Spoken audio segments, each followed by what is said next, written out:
I cannot stress this enough. Do not read this story out loud. Do not mention anything about this story in any audible way. Pass this on via message through cyberspace only.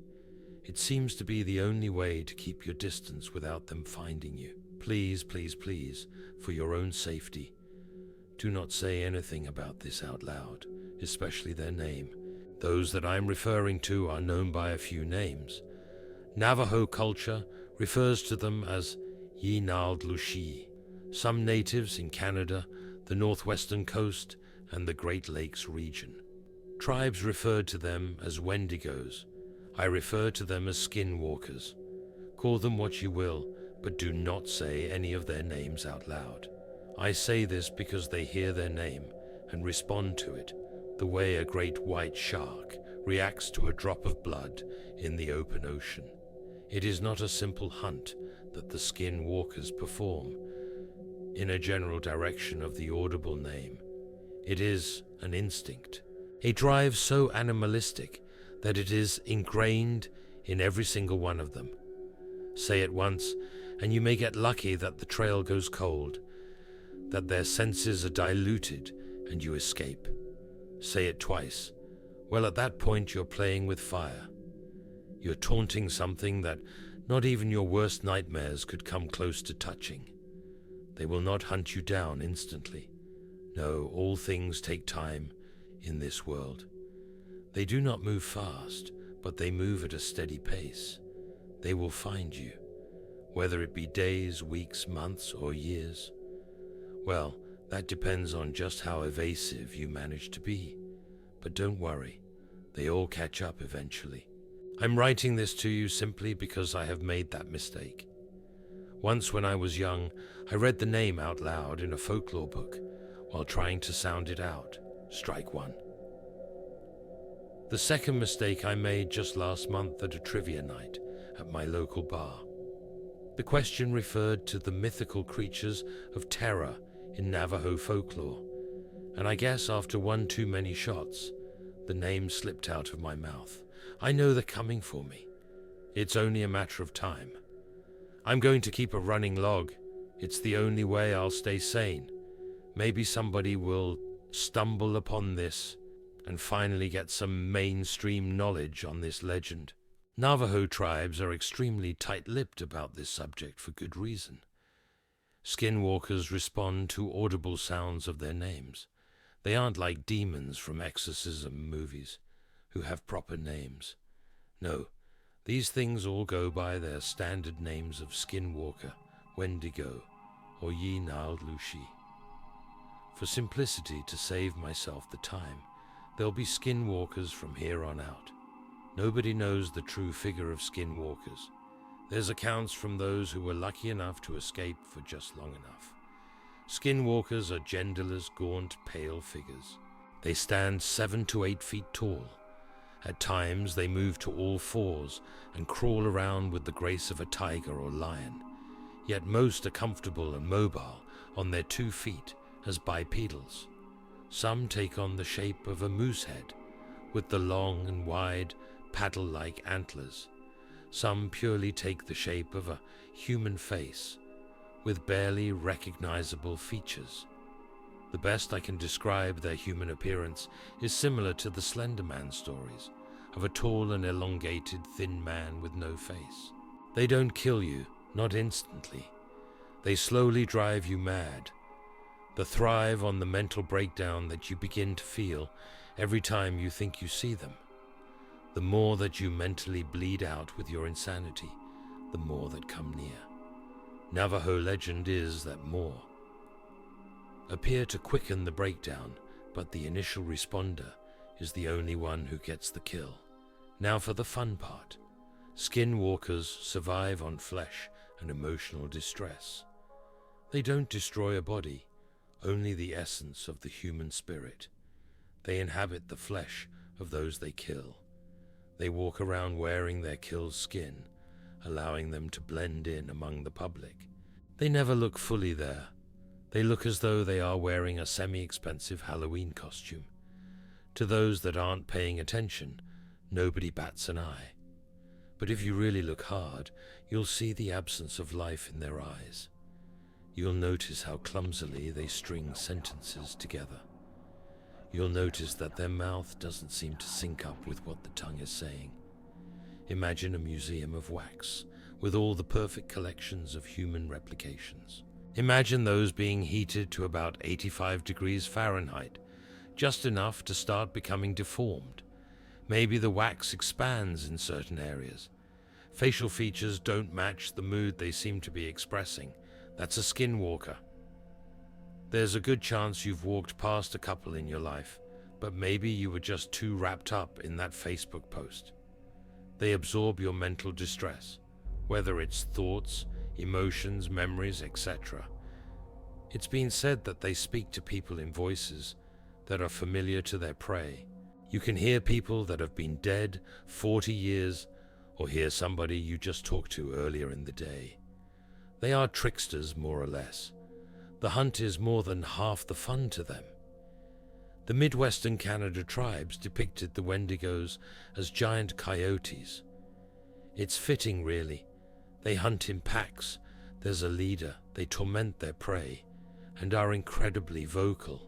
I'm sure you're asking yourself, damn, this kid sure knows a lot about a legend that the people don't talk about. Well, yeah, no shit, Sherlock. You want to know how I found out? Because these fuckers have found me. They've been visible a few times, but I can feel them around me at all times. I can feel their fucked up, soulless eyes on me everywhere. The worst, trying to fucking sleep. I'm too afraid to sleep with my lights off. There's too much moonlight pouring into my bedroom, which only gives me the opportunity to see the shadows fall across my bedroom floor.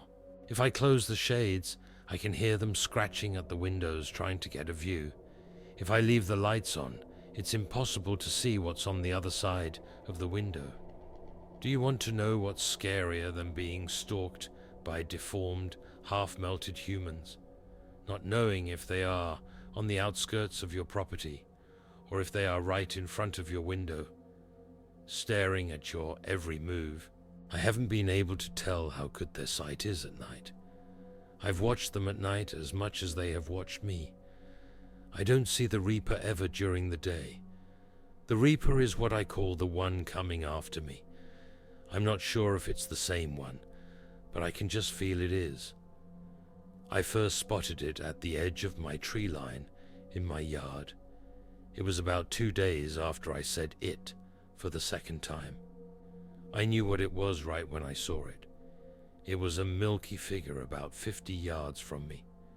I couldn't just brush it off because it didn't magically disappear, like how all other ghost stories have the apparition conveniently disappear instantly. Nope. I had to stare down with that motherfucker for 6 hours. It saw me, and I saw it. Now partially the stare down happened because I froze up with fear. I felt like I was in a trance. Something gripped my attention. I knew it could see me, but I felt that it recognized I was aware as well. I sank to my knees after about 2 hours. Only the top of my head would have been visible. About 2 minutes after sinking down, it began to slowly move sideways through the tree line, almost as if it believed I had given up. The second I popped up, it froze. I tested this theory a few times and the result was the same. It couldn't make out the top of my head, which makes me believe the vision isn't as good as mine is. I also do not think the critical thinking is there, as I ran through the same cycle about 5 times without it picking up. The skinwalkers seem to run on instinct alone, patterning their behaviors on what they see. The biggest problem they have is that they do not interact with other humans. They simply float along. This makes them easiest to spot once trying to converse with one. They're awkward, clumsy, and again, the reactions don't match. Have you seen somebody fake laugh? That's how they respond to what they think is a joke, a fake belly-style laugh. However, they fail to move their eyebrows, squint their eyes, and smile in a similar manner. I discovered my first and only true skinwalker 2 days ago while I was out to lunch. I had stopped to open the door for somebody walking out of a local burger joint. I opened it for them and said, "There you go," and tried to slip in the door. The skinwalker stopped just outside the door and responded with a "You're welcome" and a big toothy grin, like they were smiling for a dentist taking x-rays. The eyes seemed to be bubbly and watery, almost like how I would imagine a caricatured dog's eyes would look. The skin around them was saggy, yet the forehead skin was pulled so tight. I gave an incredulous look, sort of stunned at how awful this thing was. It responded with that god-awful fake belly laugh. The more intense the laugh got, the more freaked out I got. The face itself became almost hazy, like somebody was turning on once of those anonymous filters in front of it. In a split second, the face snapped back to normal, and the thing simply walked off. I don't know, it gives me the creeps the ways the eyes sort of wobbled back and forth. It still makes my hair stand up. I don't want to believe I'm going through this. I don't want to believe that I saw a human, like Moose, crawling around on all fours, peering from around the side of my shed last night as I took out my trash. I don't want to believe that 5 days ago, a random stranger knocked on my door asking to borrow a spark plug because his car was out of gas, while holding his hands out in a thumbs-up position. When I told him I couldn't help him, he said adios and just walked away with an ever-so-slight haze around him. I don't want to believe that I'm hearing the voice of my ex-wife pleading to let her in from the cold as I hear faint tapping on my front door. But let me tell you, it's real. It's all real and happening to me here. This isn't like a video game. I don't have some goddamn progress bar to let me know how close these things are to me. I don't know how much time there is left. They seem close, but nobody is moving in on me yet. Whatever you do, do not say any of this out loud. Otherwise, I can assure you, you'll be in a similar situation to me. I'm sitting here typing this up as I can see the skinwalker just sitting on my shed, waiting for me to finally break, to slip up and open my door the next time it mimics my grandma's voice, to say its name out loud one more time, to strengthen its hold on me. Maybe I'm on a cusp, just far enough gone to where I'll be hunted forever. Maybe they are taking their time to wear me down. I wish I had answers. I only have problems. Fuzzy-faced, emotionally disturbed, mutant moose-sized problems. I just went to my bedroom to get away from the scratching outside my front door. Every window has fog on one of the corners. I'm presuming from one of those things, breathing right outside the window, steaming it up. I can see one of them right now as I sit on my bed. It's sitting with just the top of its eyes and head visible. The eyes are sunken back into the oversized sockets. I can see the veins in the eyeballs glowing a fluorescent blue, highlighting the inflamed red around the eye sockets. The eyebrows are at an odd height up on the forehead, as if they started drifting upwards from their normal location. I can see it sizing me up. I feel like I'm being tasted via the sense of sight. It started whimpering to me in the infant voice of my brother. "Let me in, please let me in. I'm freezing out here." How can you just knowingly let me freeze? I'm dying out here. Please just help me. Open the window so I can warm up. Please. And shit like that on repeat. It's really doing a damn good job at driving me insane. I'm half tempted to just open the window and get it over with. These things have been in Navajo culture for thousands of years, probably dating back to the times before paper. How I am supposed to stop something that hasn't been stopped in thousands of years? I'm another statistic. The only hope I have is to eliminate their food supply. Everything starves, right? Maybe by spreading this story, the skinwalkers will start to disappear. Maybe they'll go into hiding, or a hibernation. I wouldn't count on it, though. They seem to know what they are doing. So for those of you reading this, just be careful. Tonight, tomorrow, next week, next year. I don't know if the skinwalkers pick up on technical, transmitted signals. Maybe they don't yet, but at some point they might adapt. So if you hear a tapping at your window tonight, don't turn over in your bed to check it out. If you see steam in the corner of your living room window, don't go out front to check it out. If you hear somebody knocking at your door unexpectedly, take a quick peek first. Pay attention to people's hand motions while talking, their facial expressions and reactions. They're out there. They may be after you next.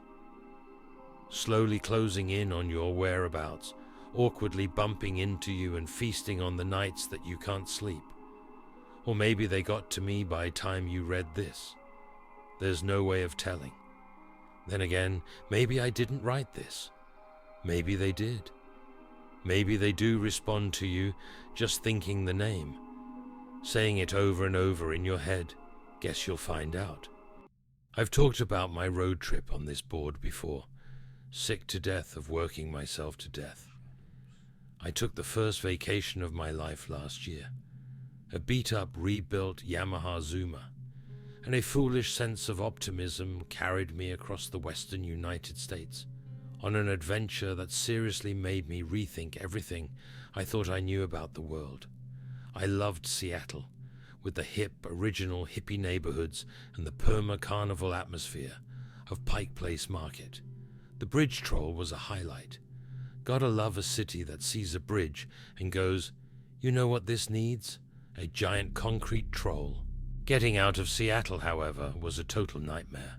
Restricted to back roads by a motor that capped at 40 miles an hour, I must have gotten lost a dozen times, despite all the help I received from baffled gas station attendants. So I was behind schedule when it came to finding my campsite. Some miles south and a little east of the city, there's a free campground.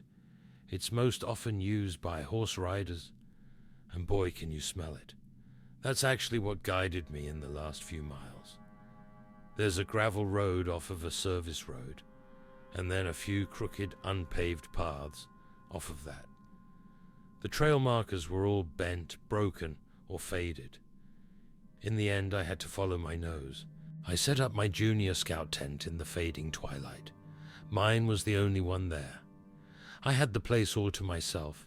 After a quick meal of apples pilfered from a previous campground, I did my usual travel log spiel to my video camera by lantern light before turning in. I'm not sure how long I slept. I know I checked the time, but I'll be damned if I can recall what it was. Something had disturbed my well-earned beauty rest, but I was too groggy to remember what it had been. I sat in a stupor, too alert to fall back asleep, but too sleepy to be totally awake.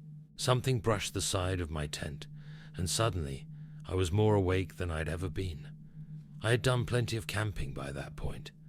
I was familiar with the sounds of the usual nighttime critters, from raccoons to coyotes. Nothing had ever bothered me in my tent before, just snuffled around camp, before wandering off and leaving me be.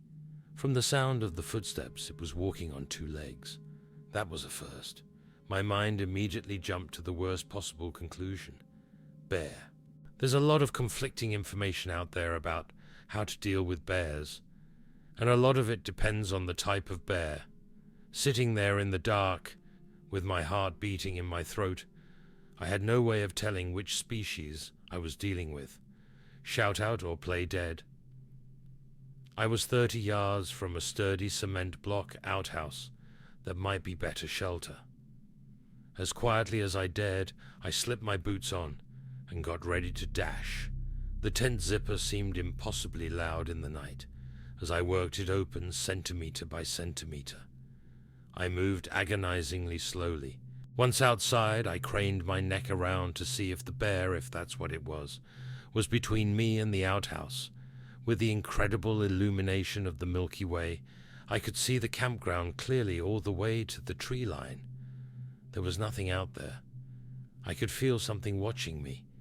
It was like feeling an insect crawl along the back of my neck. There was no logical way for me to know something had its eyes on me, but out there in the dark, in the middle of nowhere, all alone. I couldn't dismiss it. Still on high alert, I crept along and tried not to crunch the gravel under my feet too loudly. The outhouse was still my best bet. The door was propped open by a stone, but inside there was a heavy-duty T-bolt lock. I would have to spend the night surrounded by the smell of not only horse, but also human poop, but I figured that was a fair trade for not getting mauled or eaten. My hand was on the latch when I heard the awful crunch of footsteps in gravel behind me. I kicked the stone propping the door open out of the way and slammed the heavy metal door shut, no longer caring how much noise I made. Whatever was on the other side had thumbs. Something tugged on the door as I struggled to bolt it shut. I won, but it was close. There was a metal mesh along the top of the structure for ventilation. Through it I heard the bellows of heavy breathing that matched my own. My phone was back in my tent because I am an idiot. There was no way to tell time. The same stupid impulse that brought me out there in the first place kicked in. I had to know. Hello? Silence. Maybe they hadn't heard me. And then hello? I could have shit myself. I was in the right place for it. The voice was feminine like my own, and the sound of it was a kick to the gut. I couldn't even tell you why it made me so uneasy. The sensation was like when you're walking upstairs and you're expecting another step, but your foot comes down on empty space. "I'm sorry, I thought I was alone," I said. "I'm alone." Every syllable was jarring. "I'm sorry I freaked out. I didn't think there was anyone else here." "Sorry, I'm here." You'd think now that I knew it was another camper. I would have opened the door, but I never did. Some deeply buried instinct kept me from taking my hand off the bolt. "You scared the crap out of me. Are there more tent sites out in the trees or something?" "I'm something.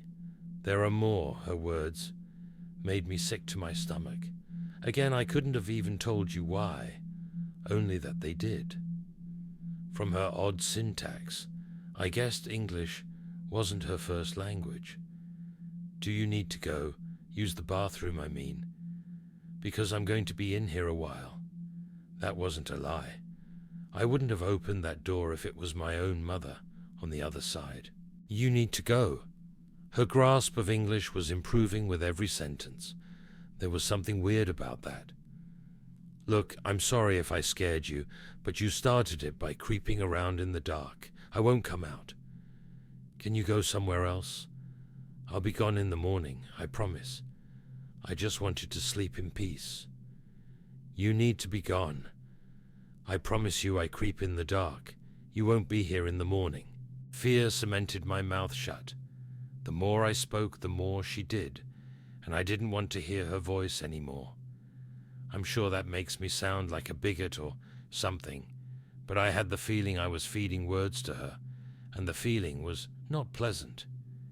It felt like she was hungry for them. The same instinct that told me to keep quiet the first time kept me from running my dumb mouth off again. I was either dealing with someone who was not mentally well, or was something else entirely. There was a threat in her words, or the way she spoke them, and I had no doubt she would be able to carry out that threat. I kept my hands on the bolt while they cramped, and the first rays of sun crept sluggishly through the mesh at the top of the walls of my shelter.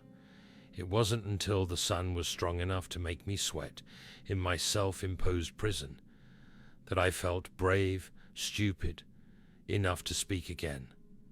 "Hello, are you still out there? Hello, anyone?" There was no answer, which was the best outcome I could hope for. I opened the door. My tent was untouched, at least from a distance. The oppressive feeling of being watched had dissipated.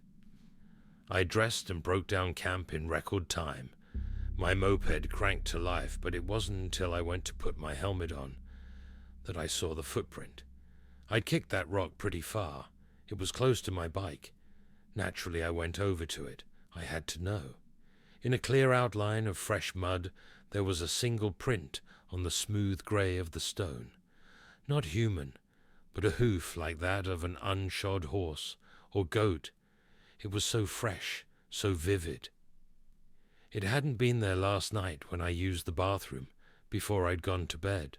In the soft mud in front of the outhouse door were more of the same, some of them on top of my own boot prints. If you want to go looking for whatever the hell it was, be my guest. Just be careful with your words out there.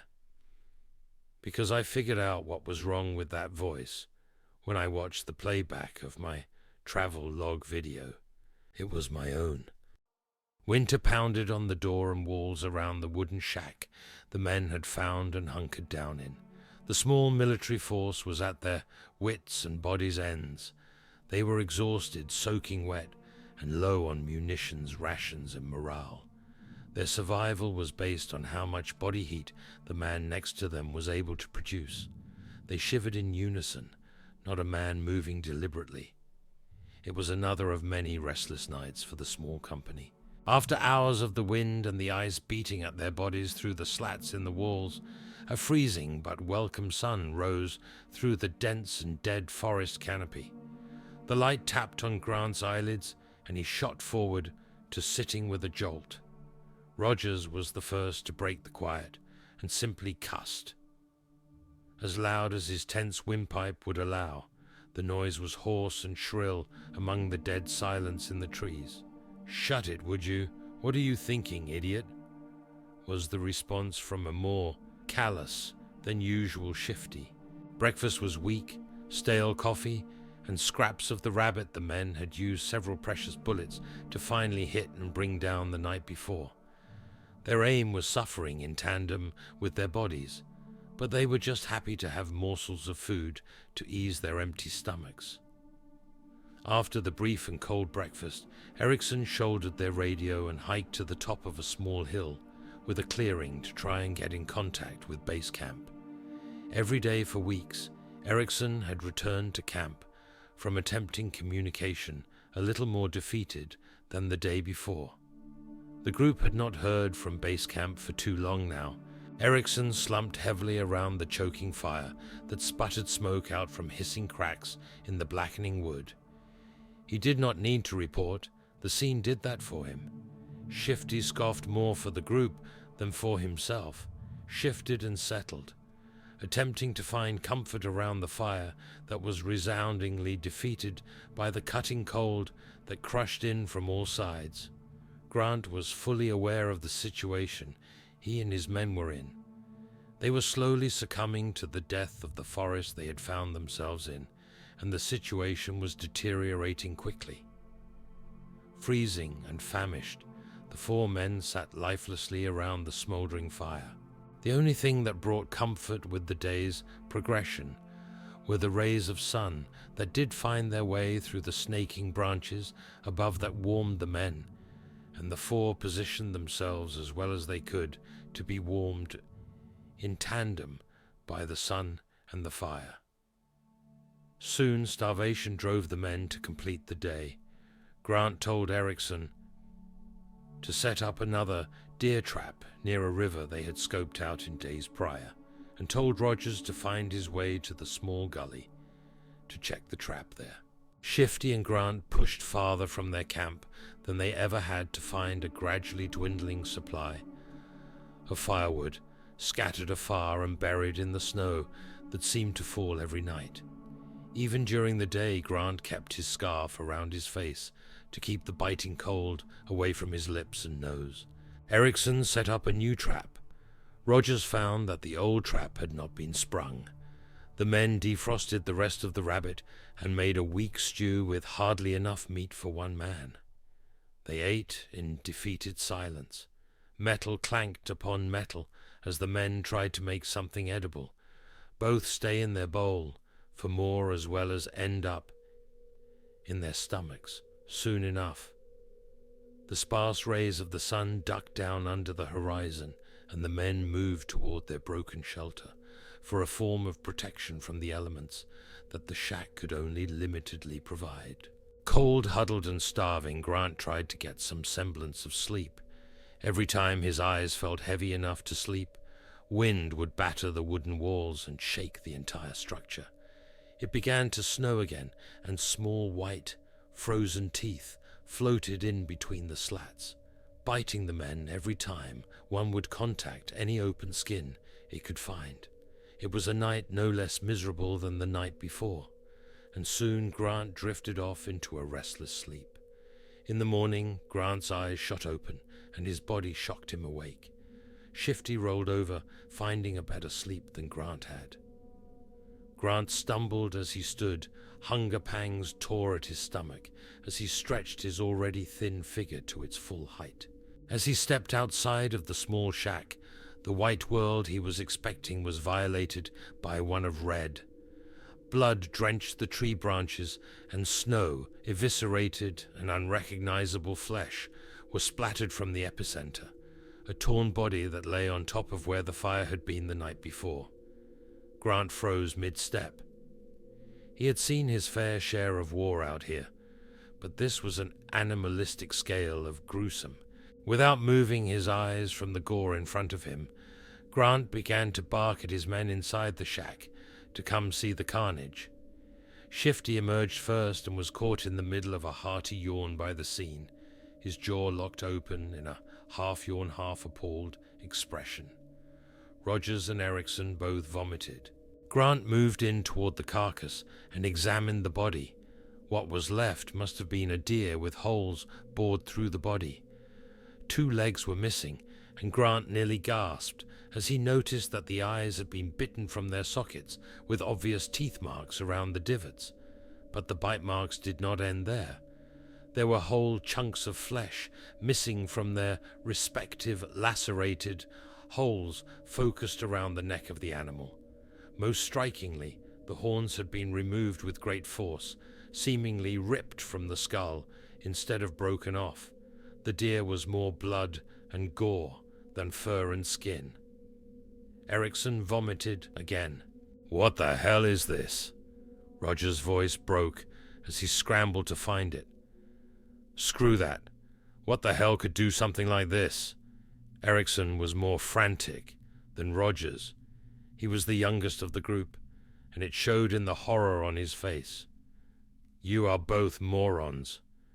A predator must have taken this down, and just happened to have dinner at our camp. Why are we so shocked?" Shifty was significantly more cynical once he found his footing. "There's no animal that kills and consumes like this," Grant said. "See, a bear's teeth would have left a longer bite along here, and a mountain cat would have sliced the throat to take the kill. The throat doesn't look severed, and any predator would eat more than this. Judging by the missing extremities, this seems like a murder more than a hunt." The men stood in solemn muteness between what was left of the deer and their shack in a broken display of defense. It was silent except for the whistling of the wind and the rumbling of brittle branches above. The carcass's blood was frozen to the ground and trees and had begun turning a deep red color. "We shouldn't waste the excess." "What?" Erickson was stunned. "There is a lot of extra food here.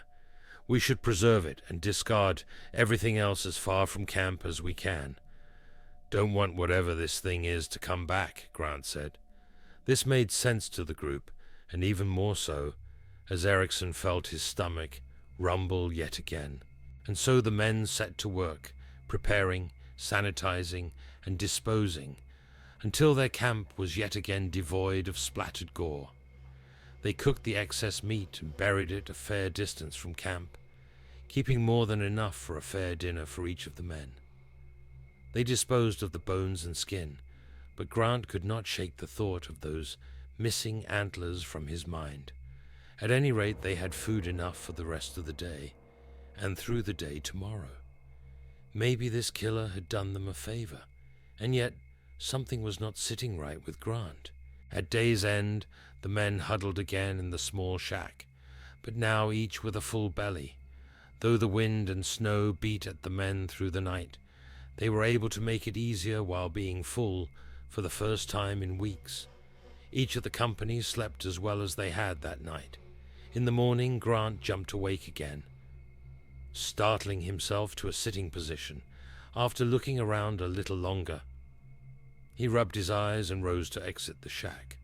By the time Grant had rekindled the fire, Shifty, Erickson, and Rogers had all awoken and come out to enjoy the slowly diminishing supply of deer meat that had been so graciously given to them. Erickson rose. He shouldered the radio and hiked to the top of the nearby hill for his daily dose of disappointment. He dropped the set and pulled the antenna and repeated, "Base camp. Do you copy, base camp?" defeatedly into the microphone. "Base camp. Do you copy, base camp?" Erickson dropped his head between his knees when a static one began to crackle over the microphone. Where are copy?" Erickson's legs excitedly slipped out from underneath him, and he fell on his back. He scrambled to his feet and began yelling into the microphone, "Base camp! We hear you, base camp. We need immediate evacuation."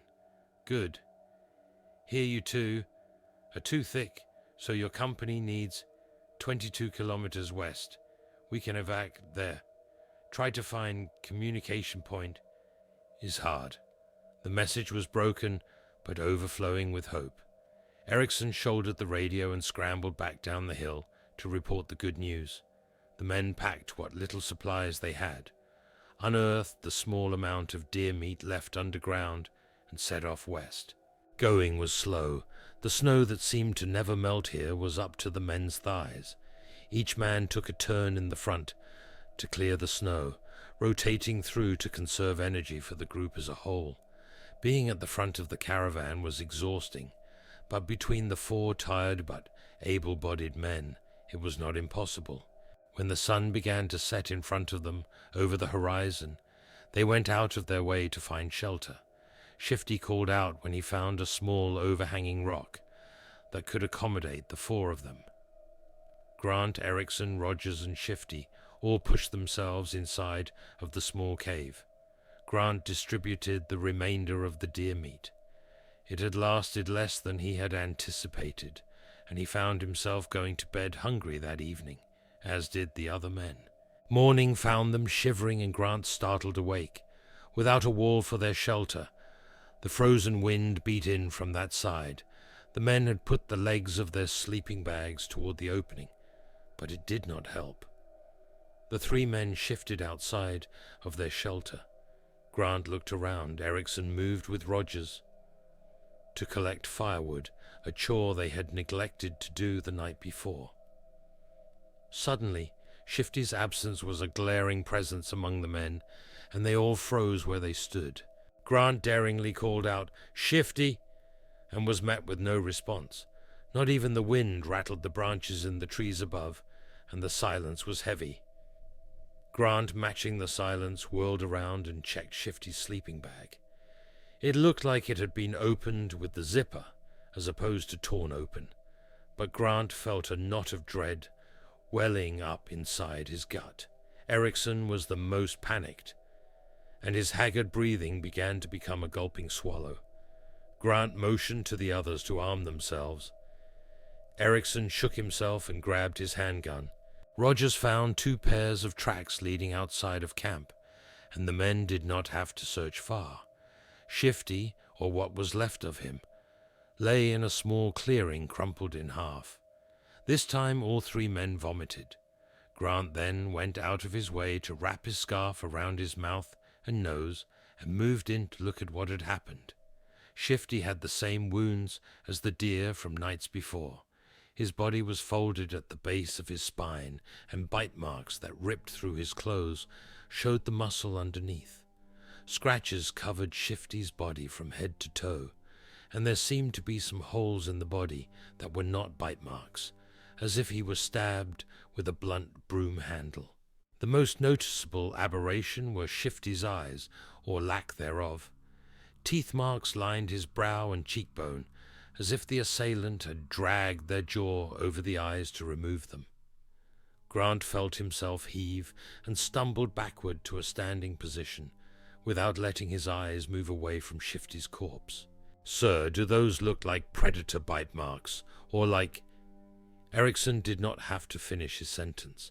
Telltale flat marks from incisors were all too indicative that this attack was human, not bear or cat. Realization hit the group like a wave, and they banded together naturally back to back to survey their surroundings. There were no tracks that led away from the scene, nothing to ascertain the size or quality of this attacker. The men quickly dug a small hole to bury Shifty. Grant wanted to do it with honor, but Rogers wanted to keep any scent off of them as much as they could. Keeping in formation, Grant, Erickson, and Rogers moved back to where they had set camp the night before. Grant smothered the fire with a generous pile of snow, trying to choke out the smoke as much as he could. They gathered their things and left that place without even eating, simply leaving all of Shifty's gear under the rock, except for his firearm, which a paranoid Erickson collected. They moved quickly among the silent woods, each taking a turn at the front of the convoy to break the snow for the others. The silence was beating in on the men. There was not a bird in the trees or a crackle of branches from the wind.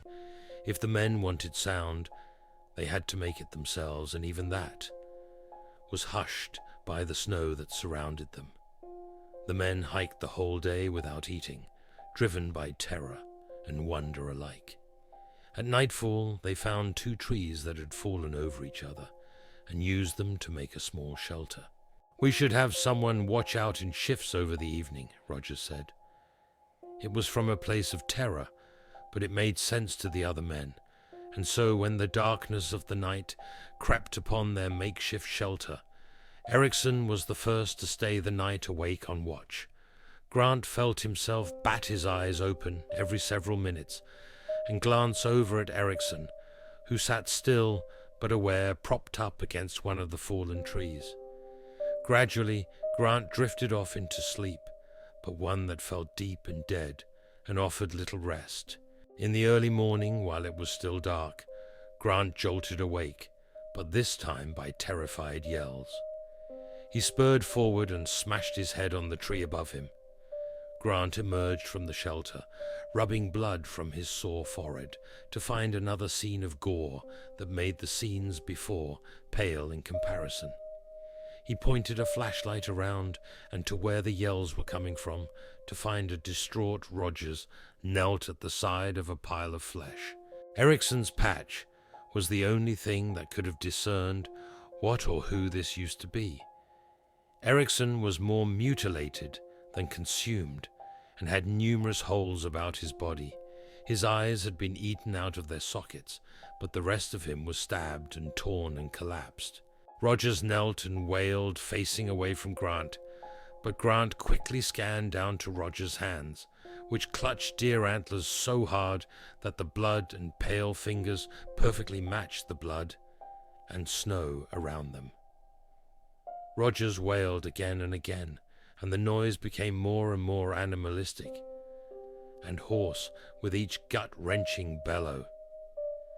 Grant snatched his gun from his side and pointed it at the only other life around them for miles. "Rogers?" Grant's voice was barely above a whisper.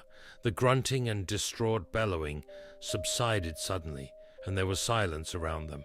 "Rogers," Grant said, inhumanly fast. Rogers raised one of the antlers and smashed the base of it into his own skull. He took the other and, in similar fashion, jammed a jutting deer horn into his skull. The bones protruded from the bloody holes in Rogers' scalp and rose out in non-uniform angles. As Rogers turned, Grant was acutely aware of the blood dripping down his own forehead.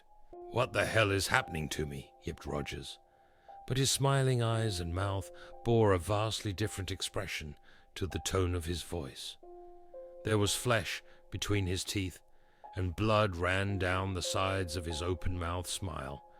The lifeless eyes that stared into Grant through narrowed slats seemed excited at the terror unfolding. I'd run if I were you.